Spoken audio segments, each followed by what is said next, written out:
এখানে আমরা ভুটানে আসছিলাম ঘুরতে গাইজ। তো আইসা আমরা তো এখানে পুরা মানে এটাকে কি বলে, খারাপ ভাষা তো বলতে পারবো না, মানে বোকা বইনি গেছি।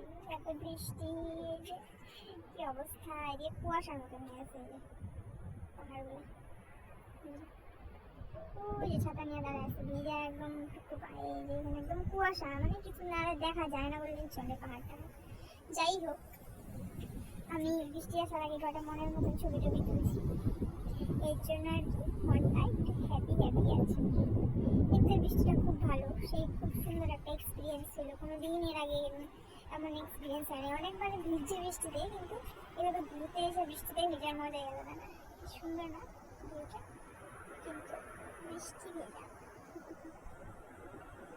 ঘুরতে এসে ভেজার মজাটা আলাদাই। আমরা অনেকক্ষণ ছাতা নিয়ে দাঁড়াইছিলাম এক জায়গায়,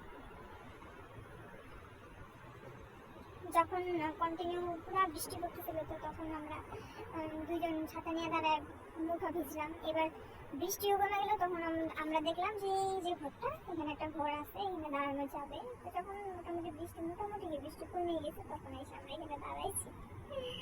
তো এরকম হচ্ছে আমরা মাথা মাথার লোক। যাই হোক, এটা আমাদের চোখে আগে পড়ে নেই, কিন্তু খুব ভালো লাগছে ওয়েদারটা, সুন্দর হাওয়া, ঠান্ডা ঠান্ডা।